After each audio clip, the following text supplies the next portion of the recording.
Quem nunca fraturou um tuber, levante a mão e atire a primeira pedra. Sim, sim, eu também já fraturei tubers.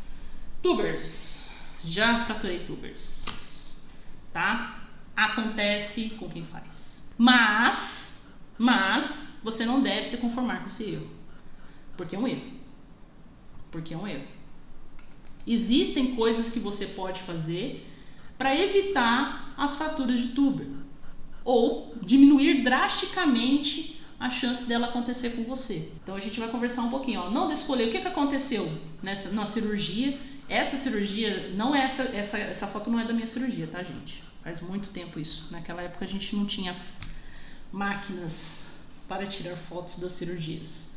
Mas eu fui fazer uma cirurgia de extração de terceiro molar. Era uma cirurgia, a última cirurgia da sexta-feira. Eu lembro que era isso, porque tipo assim, os problemas meus, gente, é impressionante. Ou é na hora do almoço, ou é na sexta-feira à noite. É impressionante. Hoje eu tava com um problema aqui, ó. Uma paciente no final do dia, uma coisa de ortodontia, porque eu pensei que não ia dar tempo de dar aula.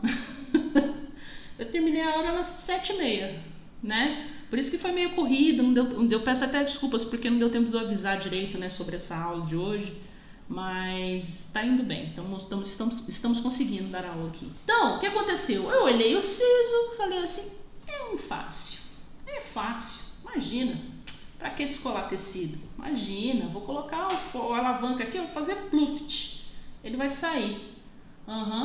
Aí eu descolei o tecido todo. Fiz força demais com a alavanca na distal ali do segundo molar, aí escutei um traque.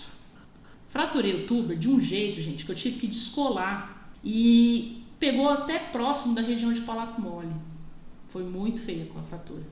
E por um triz não deu uma comunicação bucosinusal. Por um triz muito pequeno. Então, eu tive um trabalho danado, porque na hora que fraturou, ele lacerou o tecido. Eu dei um trabalho danado para suturar. O paciente ficou com um hematoma no céu da boca, que assusta, né? Você vê a parte da sua garganta preta, fica esquisito. Eu avisei que poderia acontecer isso, né? Porque teve sangramento e tudo mais.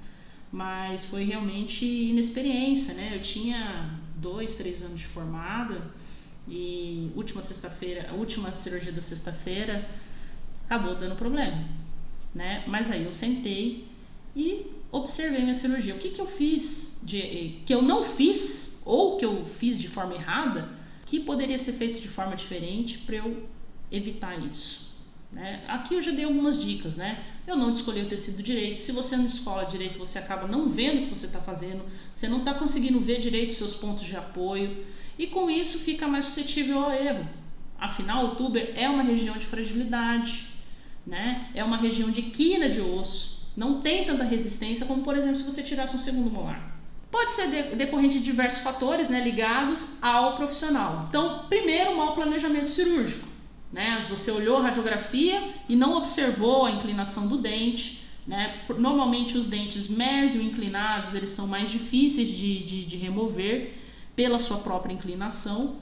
Mesio-inclinados, o que acontece? Quando você coloca a alavanca aqui nessa região para fazer força, né, para fazer luxação, acaba fraturando essa parte remanescente aqui do tuber e pode levar junto com essa parte do tuber, né, você põe a alavanca aqui, vai fazer fratura, pode fraturar toda essa parte aqui, ó, na hora que for sair, tá? Então, quando você tem um dente nessa situação, o que é importante fazer? Faça osteotomia, faça alívios ósseos, para que você consiga tirar o dente de forma mais adequada. Faça odontosecção, tira um pouquinho dessa coroa aqui, ó, que com isso você vai conseguir ter um alívio maior na remoção.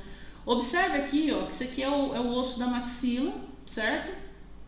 É o osso alveolar. Olha só como é que é o tuber. O tuber é uma pontinha de osso.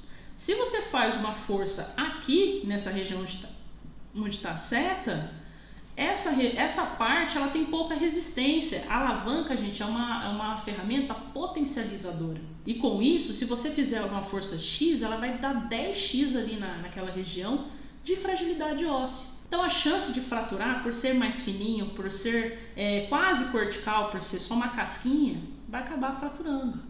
O problema não é fraturar, porque fraturou um pedacinho do Uber, beleza, né? Você faz ali a regularização dos bordos e consegue suturar. O problema é se ela levar junto o assoalho do seio maxilar. Se ela levar junto um pedaço ali, deixa de dar uma comunicação. Então, tem que tomar cuidado, né? Tem que tomar cuidado. Como que você faz o manuseio correto? Sempre faça o ponto de apoio, pode até fazer aqui, mas veja a inclinação do dente na radiografia. Veja se você não precisa, de repente, fazer um alívio. E se precisar, faça esse alívio. Que vai te facilitar a vida e vai evitar você ter problema. Não tenha pressa na luxação, tá? Eu sempre falo para vocês, quanto menos pressa vocês tiverem na luxação, mais rápido sai o dente.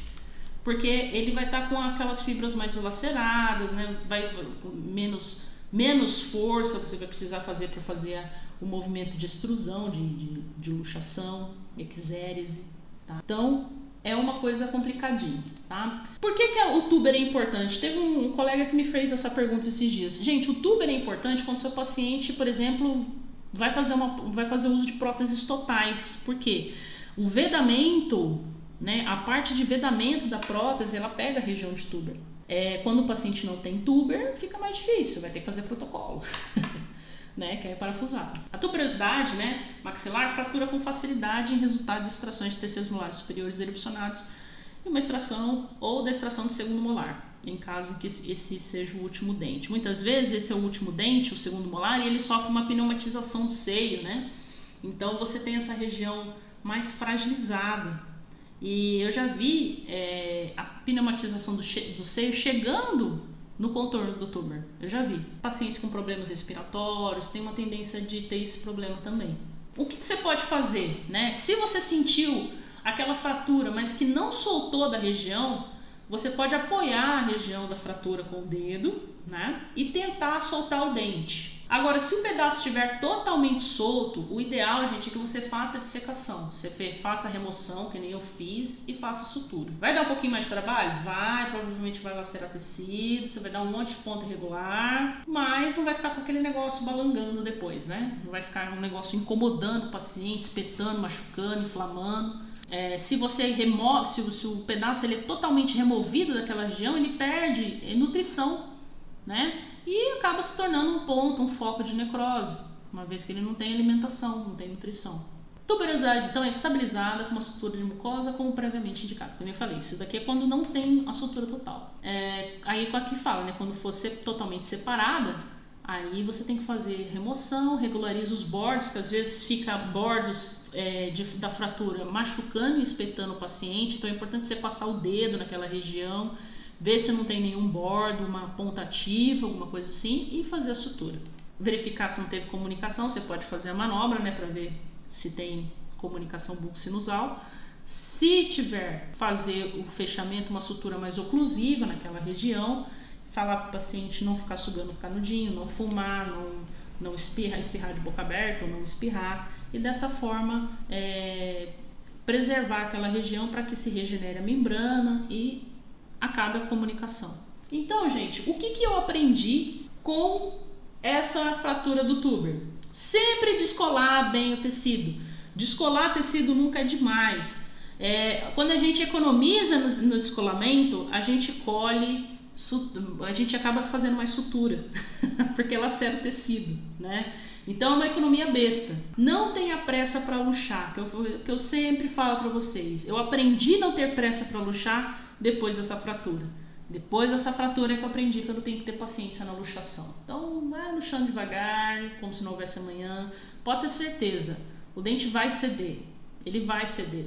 E ele vai ceder muito mais rápido do que se ele fraturasse, se você tivesse que buscar raiz. Então você vai acabar tirando o dente mais rápido, apesar de você ter tomado mais tempo para fazer a luxação. Sempre observar se há necessidade de osteotomia, tá? Esses dentes, principalmente os mesinclinados, como eu mostrei para vocês, muitas vezes precisa fazer um alívio ali na região de distal. Se você descolar bem o tecido, você vai conseguir ver aquela região melhor. E você vai conseguir fazer um desgaste ósseo ali, né? Uma osteotomia, de uma forma que você tem um alívio ósseo suficiente para remover o dente sem causar uma fratura. Muitas vezes é interessante até tirar todo o osso, tira todo aquele osso que está ali ao redor do dente, né? Para você conseguir tirar o dente com mais tranquilidade, né? Aquele que está no longo eixo da raiz, que nem eu mostrei lá no desenho. E com isso você consegue remover o dente com mais tranquilidade. Depois regulariza os bordes e sutura. É melhor do que fraturar lá em cima e dar comunicação.